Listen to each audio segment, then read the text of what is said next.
طب ما الكلام ده غلط. يبقى انت ناقصك حاجه، يبقى انت مش دكتور. ما هو ده اللي خلى، وبالذات دكتور الجراحه، يعني ما قبل الجراحه ما تخش جوه مجالات الطب كانت الجراحه مش موجود فيها اطباء اصلا، في كان جمعيه جراحين اللي هي تطور جمعيه الحلاقين. انا بتكلم بجد. ايوه انا عارف. اللي كان بيقوم بالطهاره والحجامه ده الحلاق. الطب ده لازم تكون تعرف فيه كل حاجه. معدتك بتشتغل ازاي؟ امعائك بتشتغل ازاي؟ الغده الكظريه بتشتغل ازاي؟ الادويه اللي ممكن تاثر عليها بالسلب والايجاب. عشان كده ما ينفعش العين يبقى مالتي اورجن ديس اوردر والففه على 6 7 عيادات، ما ينفعش. انا عايز اقول لك على حاجه، هو مشروعي ده كان ممكن يبوظ من 5 6 سنين بسبب الكلمه اللي انت قلتيها، التخصصيه.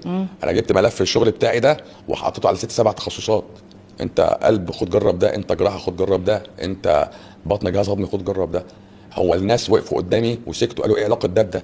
بس انت متخيله؟ أيوة. يبقى انت كطبيب حتى فكرك في الحته دي عاجز. حبيب قلبي، استاذ الجامعه حاجه، والريسيرشر حاجه الباحث، والدكتور الكلينيشن حاجه. كويس؟ كويس. المفروض اللي يخترع الطب والدراسات والابحاث الباحث. صح. كويس؟ تمام. واللي يدرسها الاستاذ واللي يشتغلها الدكتور. تمام؟ احنا بقى في الجامعه احنا الثلاثه ببعض. انا بدرس، انا ريسيرشر، انا كلينيشن. فالخلطه دي عشان تجمعيها ما بتجمعش غير في صف الجامعه بس في مصر. بره لا، يقول لك انت هتبقى انهي واحد في دول؟ انت استاذ ليكتشرر هتقول محاضرات، ولا هتبقى ريسيرشر جوه المعمل، ولا هتبقى ابلاير او براكتيشنر او بتطبق الحاجات دي. في فرق بين الثلاث مسميات. كويس قوي كويس. انا بقى كبتاع رعايه تخصصات الطب كلها لازم تبقى ابديتد في دماغي لحد اخر لحظه. يعني الامريكان هارت اسوشيشن طلعوا الجوريزم للتعامل مع الذبحه، لازم يكون معايا الابديت بتاع السنه دي بتاعه. السنسز اللي بيحصل كل كام سنه ونجدد فيها البروتوكول ونجدد فيها الادويه لازم يكون معايا. فهمتي قصدي؟ عشان كده بتاع الرعايه اما بنسميه كشكول، هو كشكول ماسك كل التخصصات من فوق لتحت. عشان كده لما بيقعد يتكلم مع اي تخصص هو على نفس الفهم بتاعه وعلى نفس الدرجه بتاعته. فرق ده من ده، لو ده معاه شهاده اخش بالقسطره في العيان احط فيه دعامه. لكن غياب بقيه معلومات الطب عنه هو عجز عنده وفايده عندي. فهمت الفكره؟ وده اللي خلى ناس كتير ترفض كلامي من البدايه. يعني هو بتاع قلب زي يقول لك وقف كريستور. طب انت فاهم كريستور بيعمل ايه؟ الباك جراوند بتاعته البيزك صفر. اما تيجي دكتور جهاز هضمي تقول له انت عارف العيب الكنترولوك ايه؟ يقول لي طب بتديه ليه؟ ما عنديش حل. عيان ارتجاع ما عنديش حل ليه؟ طب بتدي الكريستور والاتور ليه لعيان القلب؟ ما عنديش حل للتصلب. كلمه ما عنديش غير ده هو كان بيت الحوار بتاعنا كله. او البيبي ايز اللي بقت في الشنطه حضرتك دلوقتي الاعلان الكنترولوك بقى ببلاش على اليوتيوب، مع انه دواء من الاول ما ينفعش يتكتب غير على روشته بريسكريبشن. بالظبط. دلوقتي لا، على اليوتيوب بتتخلص من ارتجاع المريء 20 كنترولوك تريحك من ارض المعده، مش هو ده؟ طب ازاي يتقال كده؟ ده نصا ما ينفعش. ما ينفعش. عيش مع كل نفس وحط ستريبسل في بقك، ما فيش ده نفس مش كل المشاكل اللي بيحلها لك هو بكلمه ورد غطاها دي، ده مشكله في حد ذاتها كبيره. يعني هي لسه مستمريه معايا. طب هي ما اتحلتش. انت ما غطيت ريحه بقك دي مسكنات كلها تحت بند مسكنات، او بعيشك معاها. يعني تحولت انت من طبيب معالج لاداره مرض.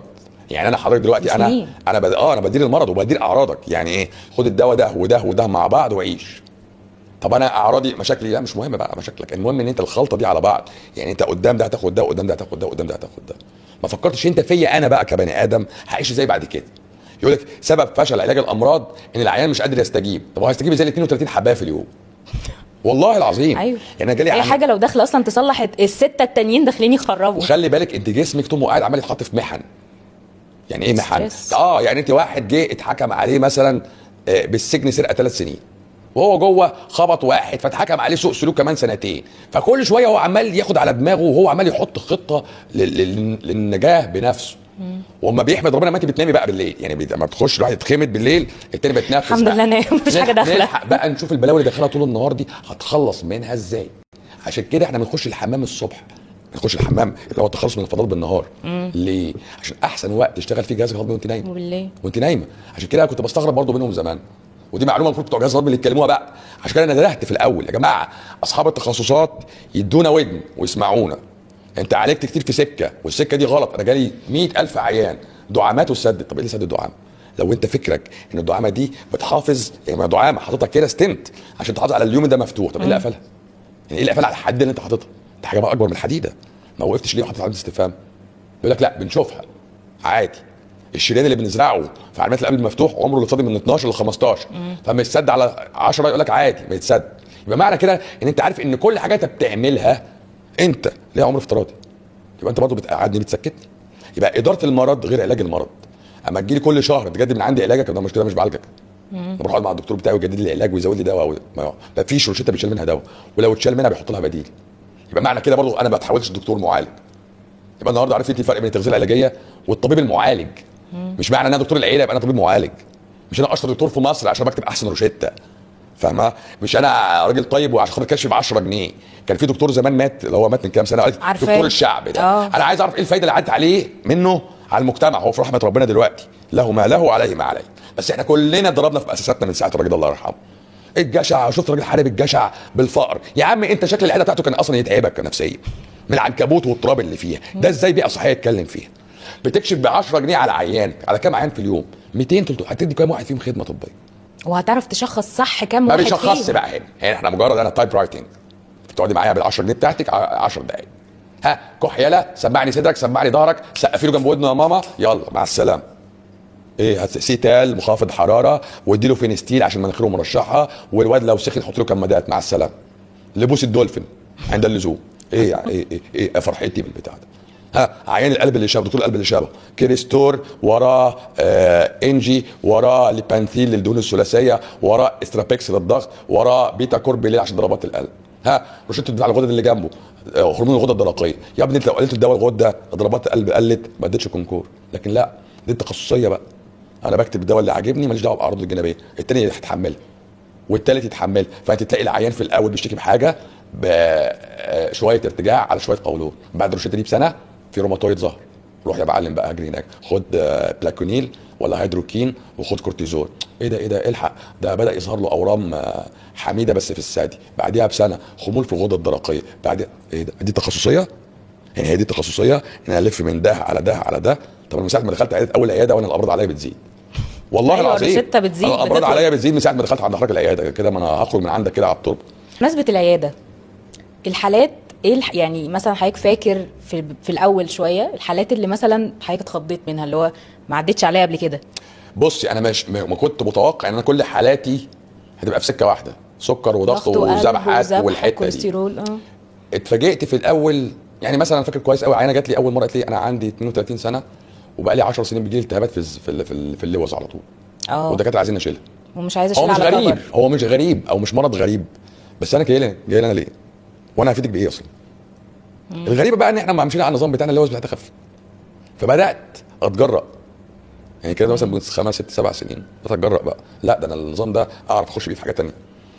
فذئبه حمراء يمكن اخطر مرض مناعي على وجه الارض، او هم بيقولوا عليه كده، اتحسن.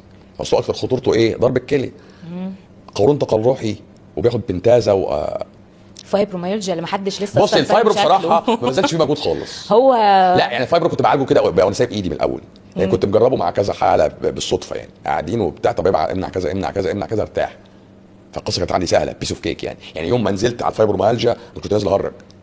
ستيل لحد دلوقتي على فكره هم مش عارفين، يعني مثلا المريض فايبرو ما بيبقاش عارف اصلا يروح دكتور ايه. ما انا بقول لحضرتك يلف بقى دكتور مخ وجلديه وعظام، لانه مش مرض، هو حضرتك جالب اعراض وبعدين اجي اعمل لك تحاليل ولا تحليل بايظ، انزيماتك بمعاملات التهاب، نفسيتك وحشه، انت بقى البوسه. ايوه شوفي لك بقى حماتك لما عامله لك ولا سلفتك، لا فاهمه؟ ما انت يا اما نفسي، هو انت حضرتك دلوقتي انت مشيت في السكه يا نفسي يا اما جيناتيك بقى، فانت اتقفلت. فايبروميالجيا نزلت عليها زي الوحش، يعني جيت في رمضان من رمضانات من 3 سنين دخلت على جروب مكتوب فيه نهايه الفايبروميالجيا، جروب كده مش تبعي اصلا.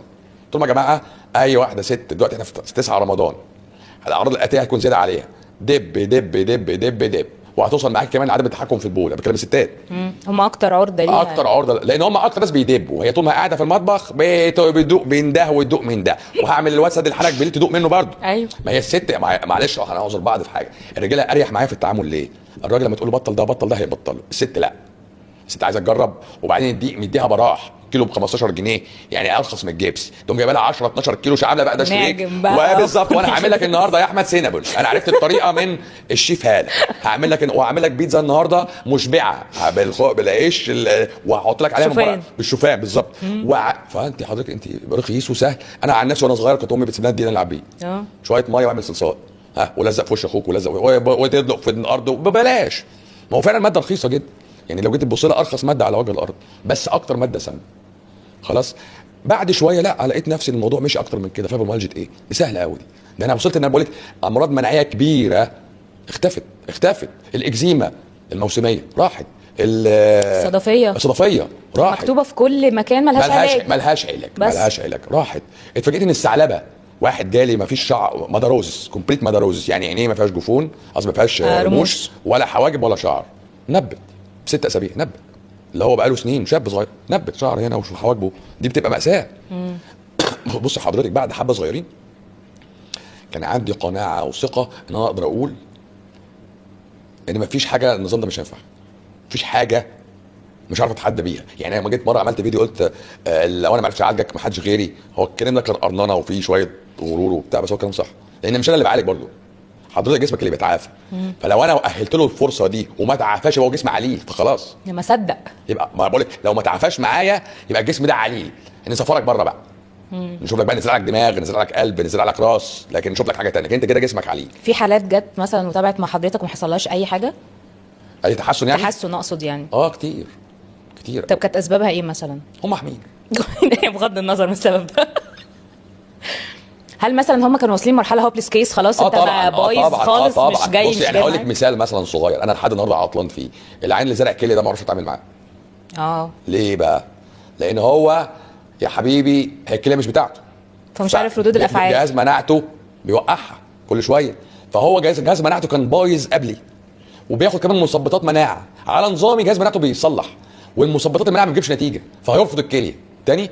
ده كريتيكال جدا. هو مناعه وبياخد بقى سلسبتو بروجراف، ادويه تانية بتنزل المناعه زياده عشان الكليه تفضل مش متشافه. اول ما بيخشوا في النظام بتاعي بيفوق جسمه، مناعته بتفوق، فالسلسبتو بروجراف اللي بياخدهم تاثيرهم على جهاز المناعه مش قوي، فالكليه بتتشاف وبتترفض.